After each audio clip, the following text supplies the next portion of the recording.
super smart guy, and he is now joining us live, Raptors head coach. So, it is interesting.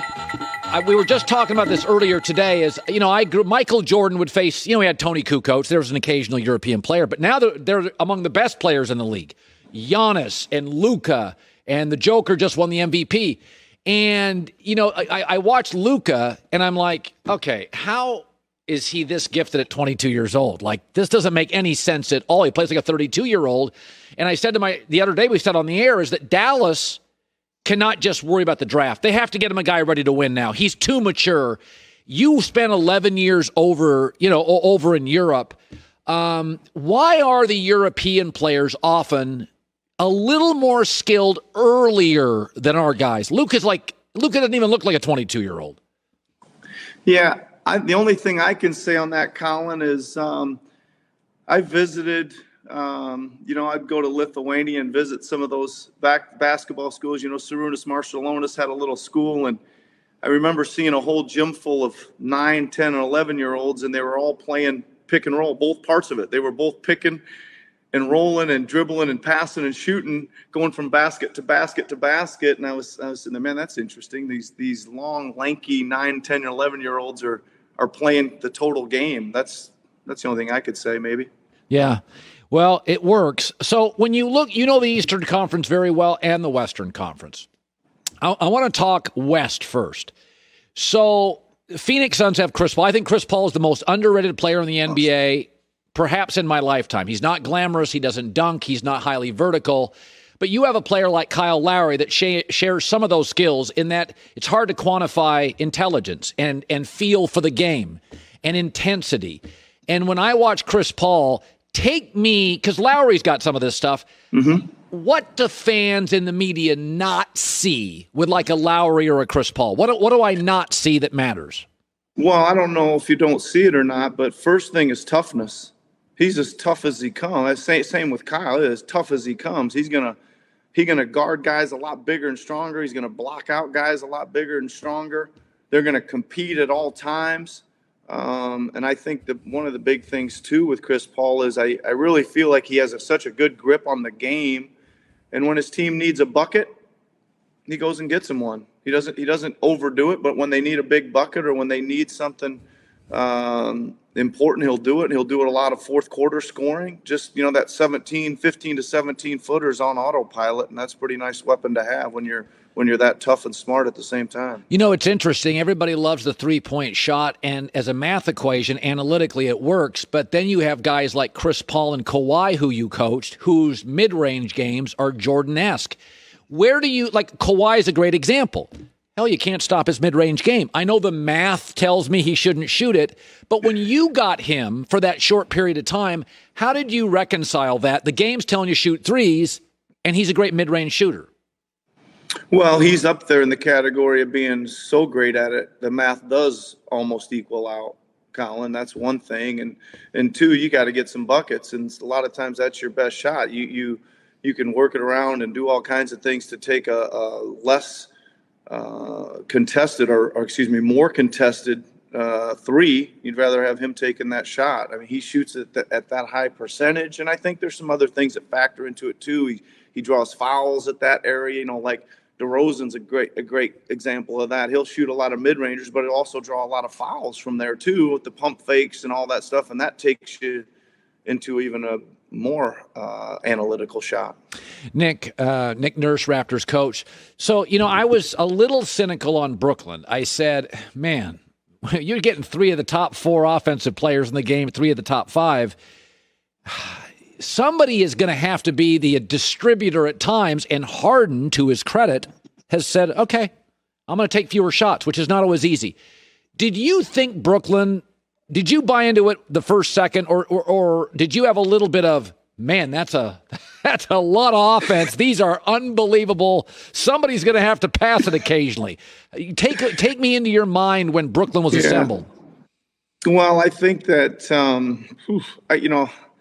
certainly, they were not only were they assembled. I think the guy getting the least amount of comments in this thing is Sean Marks. He's put together an unbelievable team, not only for getting these guys, the 3, KD is possible to guard. That face-up size and shooting. Kyrie's ball skills and shooting as well are amazing. And then Harden does everything. He drives you downhill and draws the fouls and zings it out for what I call 100-mile-an-hour fastball jump shots for everybody else. But there's a lot of other guys on that team too. Blake Griffin looks amazing. Harris is awesome. They got some great size and some hard playing. I would call them hard playing defensive guys that are doing a role at a super high level. Are you? I've watched Milwaukee, and the reality is. And this is years and years ago, Steve Nash played for the Suns, and they were so difficult, Nick, to prepare for in the regular season. I mean, you play the night before, the Suns roll into town, Nash is going 1,000 miles an hour. But if I get to play a team, 7 times in 15 days, could I make the argument with Milwaukee that you did a really good job. Not that you can completely marginalize him, but there is a way to play Giannis when you get to play him over and over that's easier than he comes into town. You're tired. I mean, I just watched Milwaukee and I'm like, boy, I saw Nick Nurse do it. I watched Brooklyn do it. Milwaukee may be built more ideally for the regular season. Is that fair? I don't know about that, Colin. I think that I think you're going to see them play a lot better here in Game 3. I do. I think talking about Giannis, you don't really have much choice than to defend him the way we did a couple years ago, or the way these teams do. I mean, he's coming downhill with this incredible size, speed, strength, and you can't, unless you use 2 or 3 guys. There's nothing you can do. Right, and he's going to have to deliver it out to the other guys, and they're going to have to make a good percentage of the threes that they take on his kickouts. That's it. Yeah. Who do you see coming out of the West, and why?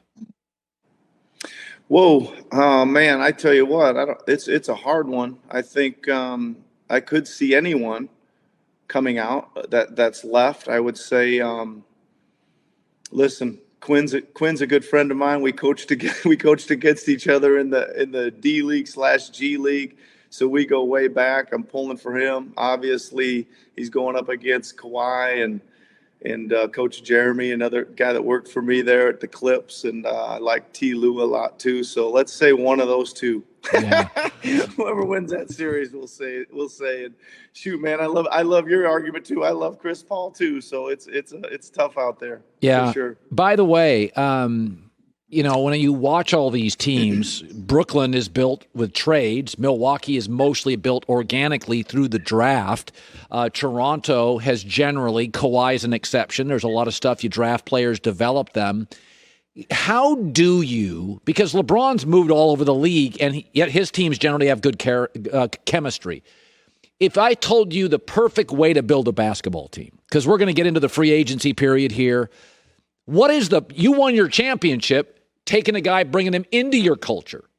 What is the perfect way, if you could have the perfect way to build that championship medal toughness chemistry?